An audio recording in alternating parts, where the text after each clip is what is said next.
Welcome to साथ शिक्षा। I am Sumit सानू।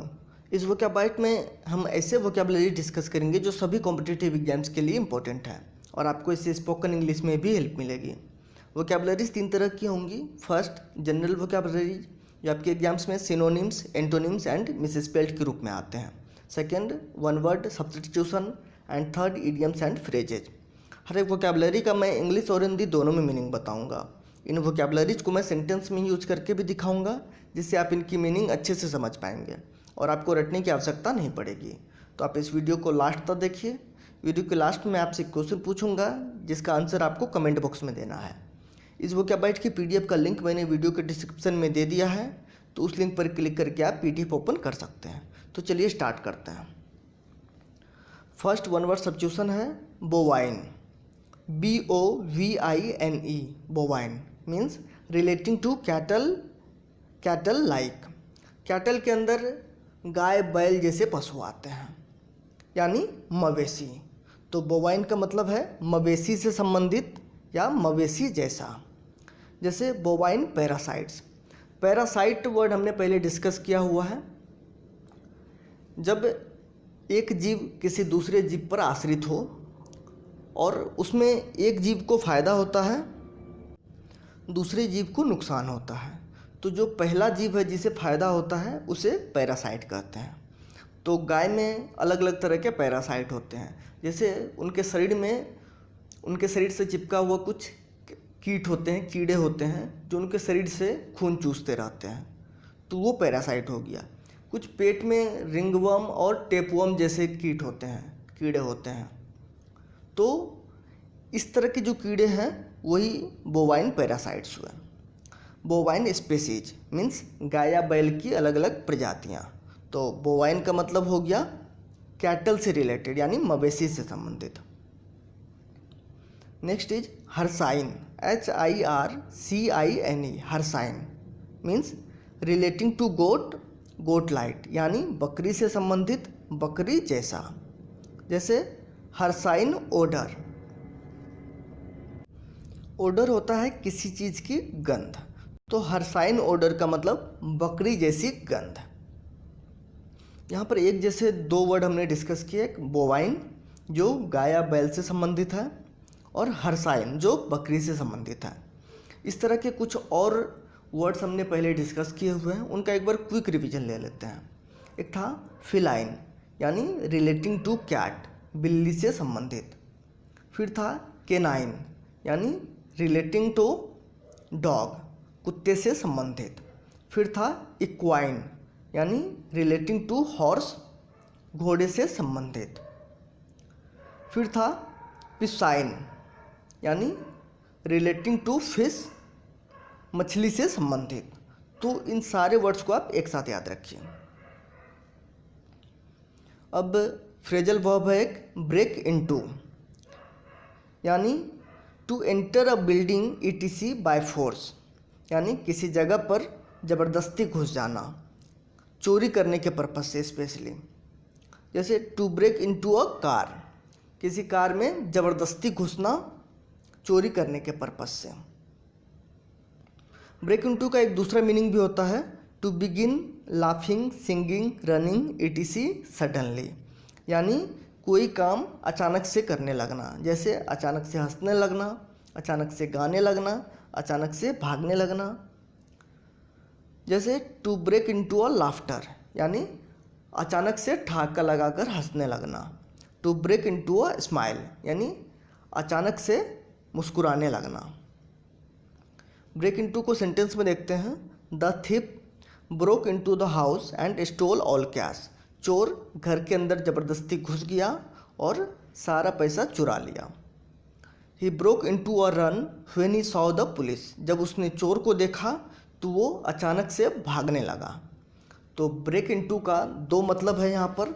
एक किसी जगह पर ज़बरदस्ती घुस जाना और दूसरा कोई काम अचानक से करने लगना, जैसे अचानक से गाने लगना, हंसने लगना। अच्छा, ब्रेक से रिलेटेड एक फ्रेजल वर्ब हमने लास्ट वोकैबाइट में डिस्कस किया था, वो था ब्रेक डाउन। उसका मतलब होता है कोई गाड़ी खराब हो जाना, काम करना बंद कर देना, मीन्स कोई मशीन खराब हो जाना, काम करना बंद कर देना। दूसरा मीनिंग था कि इमोशनली टूट जाना, रोने लगना। Next is demise, DEMISE, demise means end of someone और समथिंग। डेथ यानी किसी चीज़ का अंत और किसी व्यक्ति की मृत्यु। इसको सेंटेंस में देखते हैं।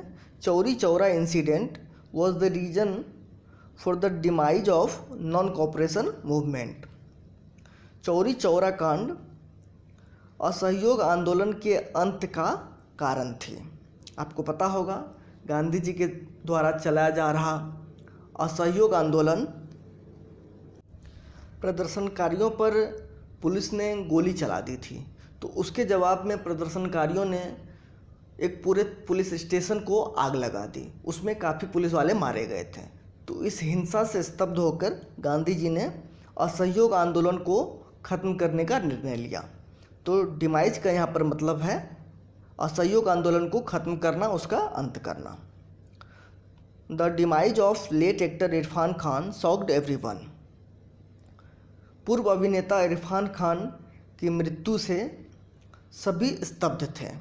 तो डिमाइज का मतलब हो गया किसी चीज़ का अंत या किसी व्यक्ति की मृत्यु। Next is fatal, FATAL, fatal means causing death यानी जानलेवा। जैसे अ फेटल एक्सीडेंट, जानलेवा दुर्घटना। अ फेटल डिजीज, जानलेवा बीमारी।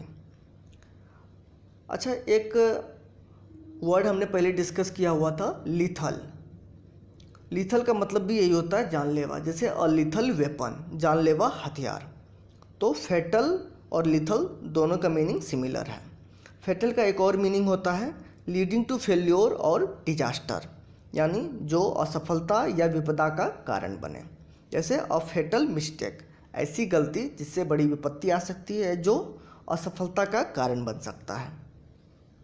इसको सेंटेंस में देखते हैं। कोविड-19 is fatal in cases of patients with diabetes and BP। ऐसे रोगी जिनको डायबिटीज है या जिनको ब्लड प्रेशर है, उनके केस में कोविड-19 जानलेवा हो जाता है। The building collapsed because of a fatal flaw in design.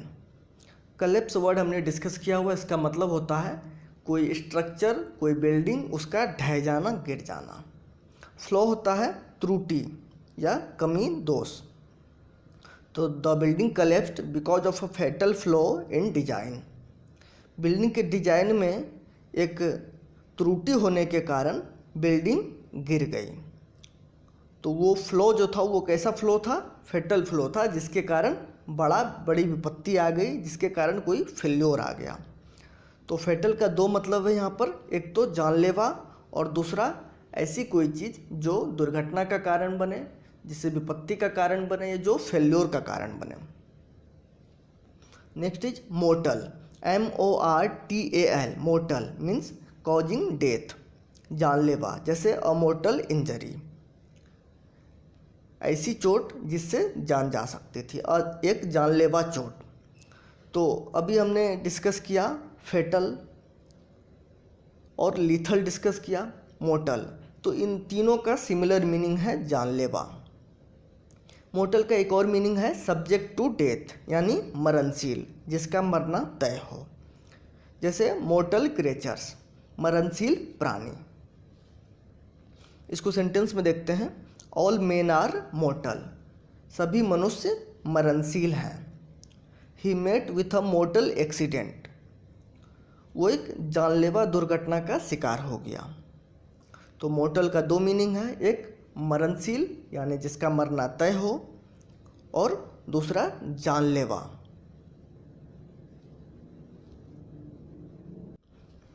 अब लास्ट वीडियो के क्वेश्चन का आंसर। क्वेश्चन था a suitable idiom for a learned person.